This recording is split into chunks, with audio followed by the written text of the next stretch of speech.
It. People of color, American citizens who are brown, who are yellow, who are black, et cetera, stand up. To destroy our country well, the gentleman related to terrorism. I will not yield to you on this subject, period. Well, it's offensive if you can't tell. Thank you. Silence, the time is mine. What happened between Maxine Waters and Warren Davidson wasn't just another routine policy debate. It was an absolute explosion over a fundamental question.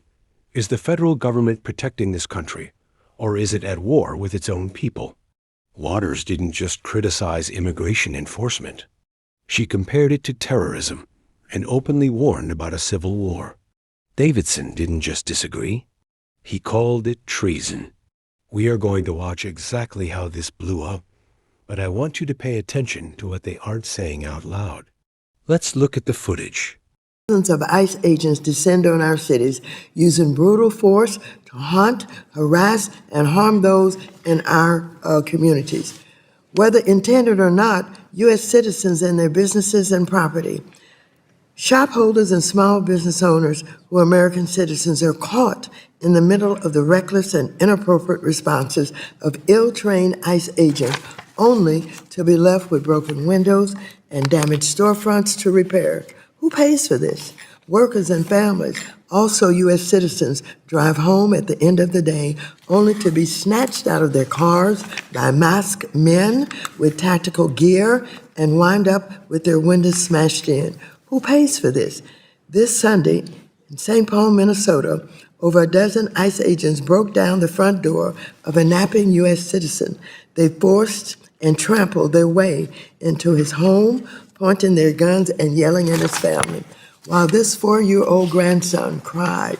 Republicans on the opposite side of the aisle, you can do better than this. You can stand up for Ms. Good, who was killed, the mother of 3, an American citizen, other American citizens, people who look like they think should be deported, people of color, American citizens who are brown, who are yellow, who are black, et cetera, stand up for the citizens of this country.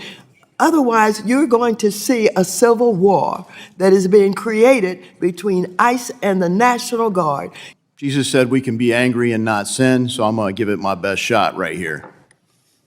The amount of red herrings and false stuff that's being spewed for the premises behind this amendment is offensive.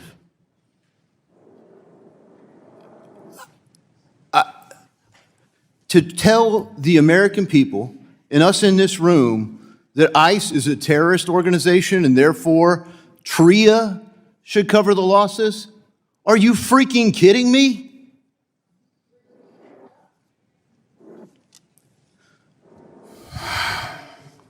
If you look at the proximate cause, you talk about the laws not being followed.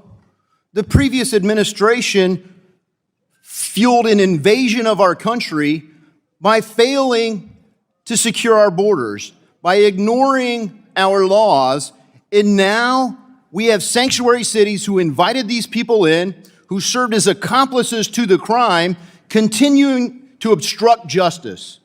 The reality is Alejandro Mayorkas and all of his accomplices should be on trial today. And if we don't put them in jail for a really long time after due process and a trial, some future administration is going to think they can fuel an invasion, only we need to do more of it faster. Now you get mad because ICE is enforcing the laws that the previous administration failed to enforce and want the government to cover for your game. The invasion you're fueling of our country, it's treason. It's treason. And it's a complete waste of this committee's time to even bring it up, to try to grandstand over your fake agenda to destroy our country. Well, the gentleman related to terrorism. I will not yield to you on this subject, period. Well, it's offensive if you can't tell. Thank you. Silence, the time is mine. The time belongs to the judge. I don't care whose time it is. The tenor order. Remember January 6th. Ladies and gentlemen, the time belongs to the gentleman from Ohio. TRIA is a program that I support. Every contract I've entered into has a force majeure clause. And there are acts that are unanticipated, that are hard to insure the risk for. I don't think the program's perfectly designed. I wish I was here for the debate. Mr. Rose presented his amendment. I don't think I agree with the points. But I do think, hey, we probably don't have a perfect terrorism risk insurance program. But I applaud Mr. Flood, Mr. Cleaver for working together on a reauthorization. That's what we should be focused on today. The idea that we would defund ICE is probably about as dumb as defunding the police. But Minneapolis wanted to do both. And so, yes, I hope those people are held accountable. But the Financial Services Committee is not the committee of jurisdiction for that. So if you want to do that, go to one of the other committees, do your grandstanding somewhere else, and quit wasting our time in this committee. I yield back. When you watch a clip like that, it's easy to just walk away feeling angry or frustrated by the shouting. But let's step back for a second and look at what's really happening here, because this goes way deeper than just a heated hearing room in Washington. We are living in a moment where the two sides of this country no longer even speak the same language. Think about what we just witnessed. You have Representative Maxine Waters standing up and painting ICE agents not as law enforcement, but as a rogue, masked military force terrorizing innocent American citizens, smashing storefronts and ripping families apart. She literally tried to claim their actions should be covered under terrorism risk insurance. And then she dropped a massive warning that if Republicans don't back down, we are heading toward a civil conflict between ICE, the National Guard, and local communities. That isn't just heated rhetoric. It's an incredibly dangerous line to cross. Then you watch Representative Warren Davidson step into the ring, and you can feel the absolute disgust. He didn't just call her ideas misguided. He called the entire premise offensive. He flipped the script completely, pointing the finger directly at the Biden administration's border failures in sanctuary cities, calling the mass entry of undocumented immigrants an intentional invasion. He went so far as to say that former DHS Secretary Alejandro Mayorkas and his accomplices belong on trial and in a jail cell for a very long time for fueling that invasion. To Davidson, Waters' amendment was nothing short of treason and an absolute waste of the committee's time. Even when the chairman tried to restore order, the tension in that room was completely volcanic. There is no middle ground left in that dynamic.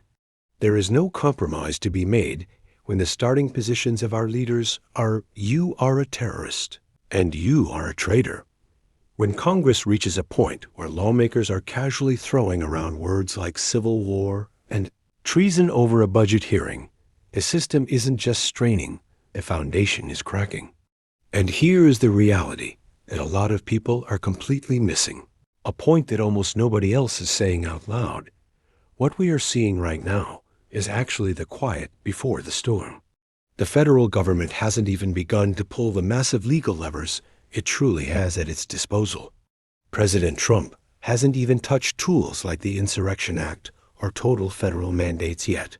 If the room is already this volatile under relative restraint, imagine what happens when the pressure actually gets turned up and the real legal enforcement begins.